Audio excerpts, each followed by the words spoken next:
Hello, everybody. I'm Demetria Campbell. Hi, and I'm Candria Morgan. And we're going to navigate the TEA website. TEA stands for Texas Education Agency. And TEA has a lot of information, and we cannot possibly go through all of it. But we're going to just talk about their mission statement first. We're going to talk about what TEA is all about. So we're going to go to the welcome and overview. And the TEA mission is the Texas Education Agency will improve outcomes for all public school students in the state by providing leadership, guidance, and support to school systems. The agency's mission statement is included in current strategic plans. So the thing with TEA is they don't have everything out. Like, you can always click on certain things and information will pop up. Information has a ton of information. This is where you can find curriculum and instruction materials. It talks about the TEKS. It gives you graduation information, special education student population, finances and grants. Talks about the budget. Talks about where the money goes. Reports and data. It gives you PINGS information, charter school information. We're going to kind of explore this area today. Student accountability talks about testing and things of that nature. Texas educators, we're going to kind of play with this a little bit, but it talks about how to look up certifications, education evaluation support systems, things of that nature. And Texas schools talks about charter schools, talks about students at risk and things of that nature. So we're going to just kind of play with it and navigate our way around here. All right. All right. Okay, so first we're going to go to students' performance. We're going to talk about comparing test scores to that of teachers from alternatively certified teachers versus education experienced teachers. So we're going to go to reports and data, and we're going to go to student data. And there, we're going to go to student data. And we're going to kind of scroll down. See if I can scroll down to, there it is, the TPER reports. All right. And here, TPER stands for Texas Public Education Information Resources. Okay, this provides reports and data on Texas educational topics and trends. So I wanted to see, does it make a difference if a child is in a teacher that has an alternatively certified certificate versus the one with the more experience or the most experience? So we're going to go to find that information. We're going to click on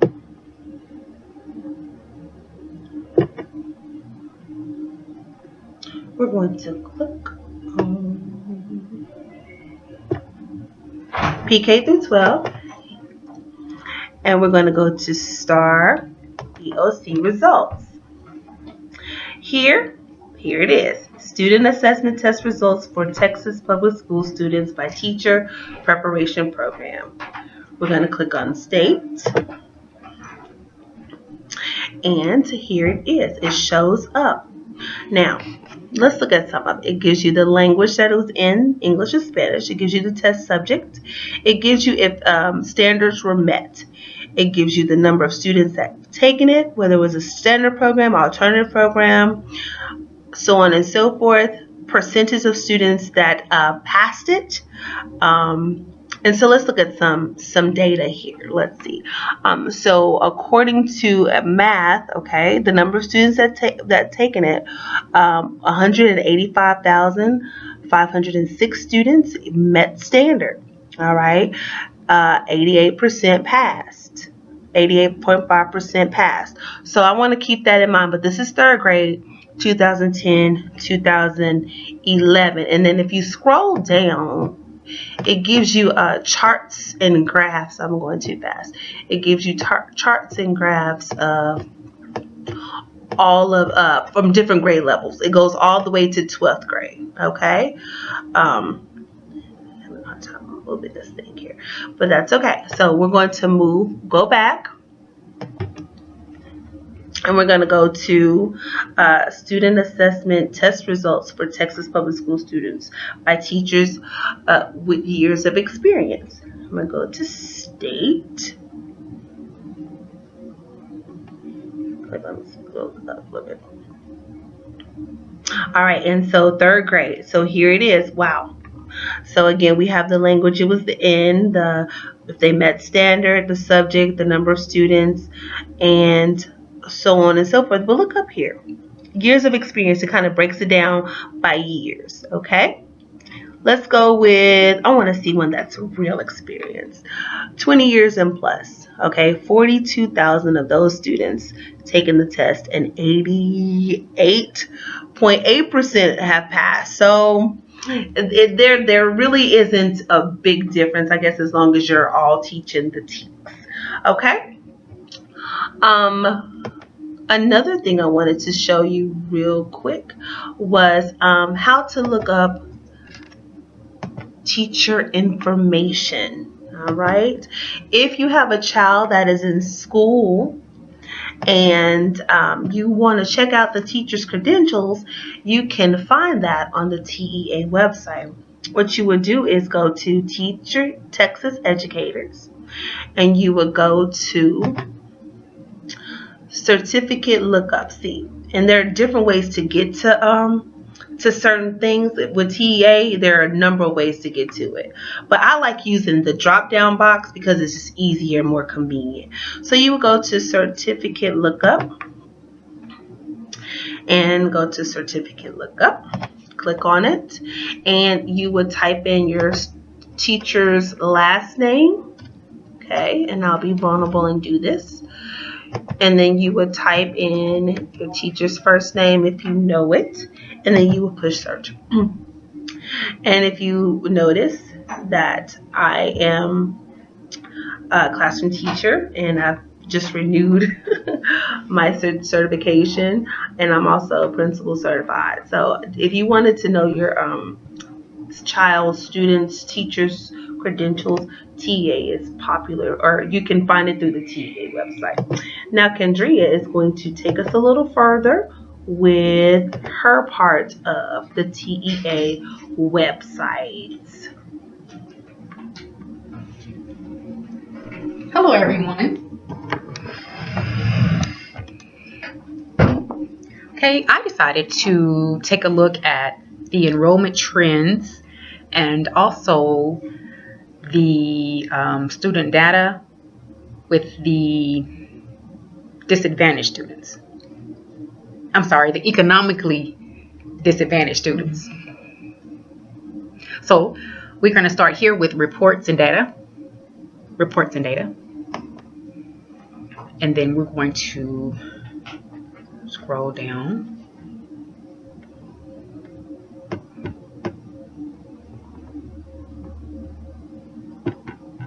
Hold on one second.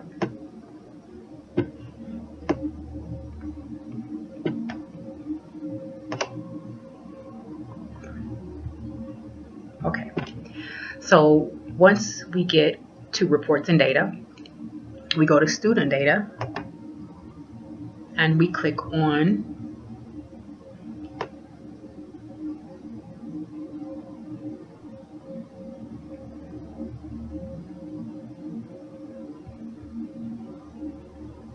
enrollment trends.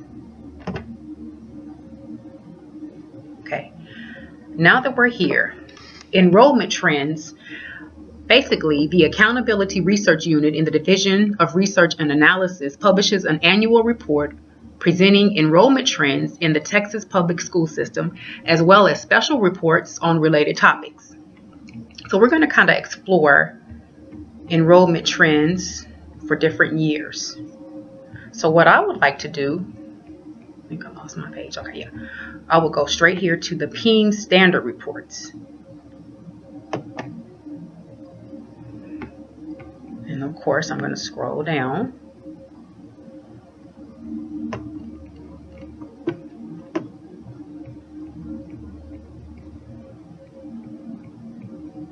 And from there, let's click on enrollment reports. And of course, with enrollment reports gives us information or data by grade level, gender, and ethnicity.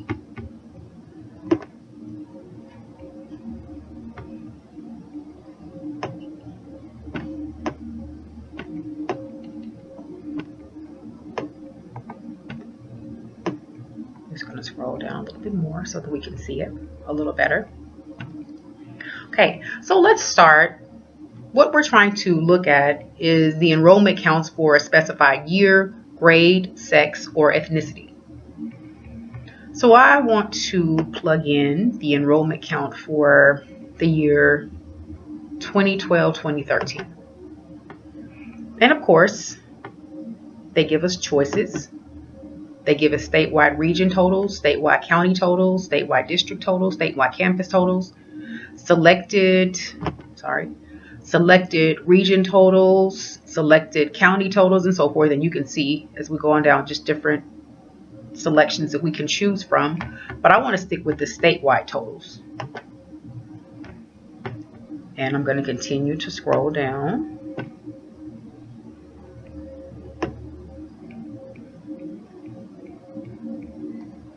And I think I want to look at the statewide totals for elementary schools.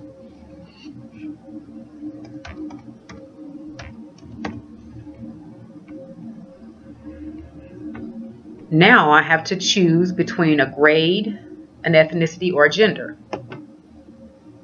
Now, of course, before I tried to click in all three and it wouldn't let me choose all three. It says I can only choose one or two. So I'm going to stick with grade and ethnicity. And then of course I'm going to click next. And then this is the report I get, the statewide enrollment totals.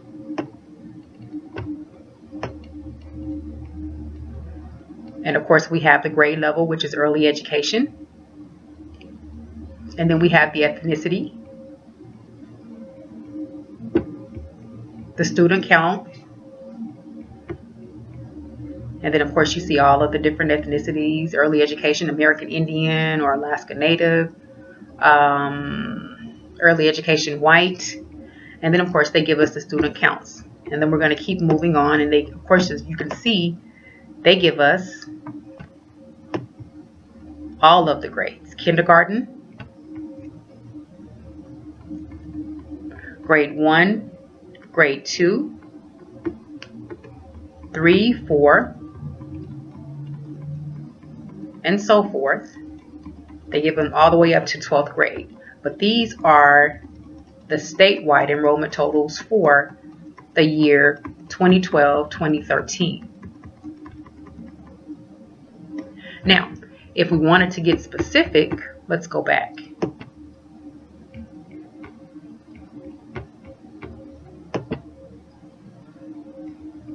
Let's maybe look at grade and gender.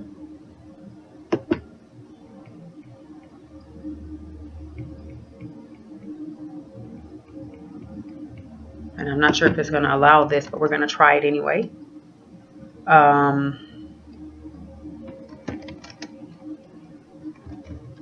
For Fort Worth. Okay. So they give us the grade level and the gender status for early education, pre-kindergarten, kindergarten, grade 1, 2, and of course they give us the gender. You have the males and the females, and you have both genders, and then of course you have the student counts and so forth, and it goes all the way to 12th grade. So this is just something just to keep in mind if you wanted to look up the enrollment totals for certain years. So now we're going to go back out. And let's take a look at the economically disadvantaged reports. And the economically disadvantaged reports gives us the counts of the economically disadvantaged students by status. So let's compare some districts. Let's go back. Let's do 2013, 2014. And of course, we have our choices here. But let's do districts by name.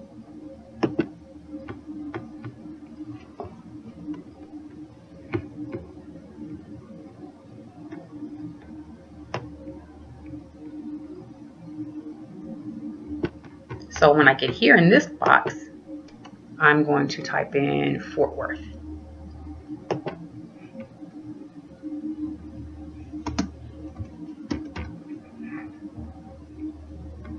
Click next. And of course, we have the 2013-2014 Economically Disadvantaged Student Report. And of course, you see Fort Worth ISD, and you have the count of students who are eligible for free meals and the percent. We have the count of students eligible for reduced price meals right here and the count. And we have the other economically disadvantaged count right here and the percent. And the not economically disadvantaged right here and the percent, which gives us a total of 84,588. So let's back out and let's compare Fort Worth ISD to maybe Dallas ISD. We're going to keep the same year, 2013-2014, and let's stick with district totals by district name. So let's look at Dallas ISD.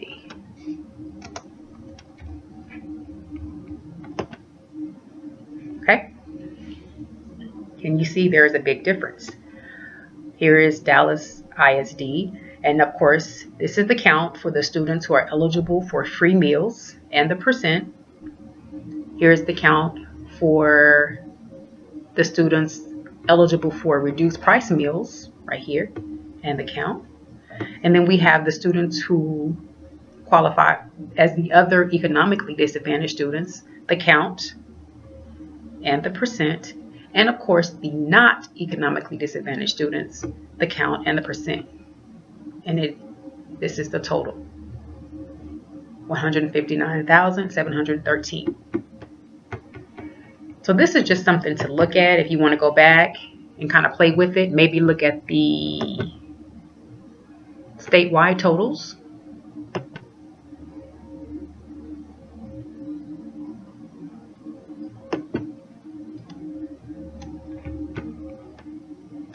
Let's say for elementary.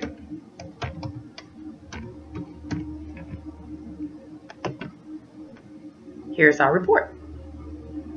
Here's the count, statewide count for 2013-2014 for those students eligible for free meals, and then the percent.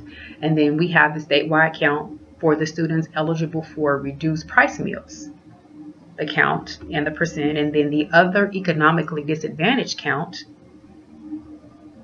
and the percent, then the not economically disadvantaged count and percent, and then again the statewide total right here.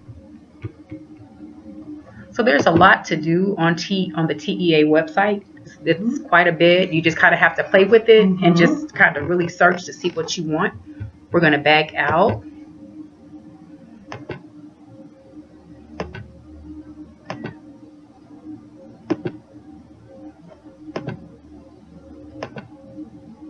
But this is pretty much it. This is basically a nice overview of the TEA website. And I would suggest to anyone just to kind of go in and kind of play with it, just to kind of see what you would want, what information you want to take for the for the Texas Tech schools. Right. And that's it. Yes. Now we're ready for our activity. Thank you. Thank you.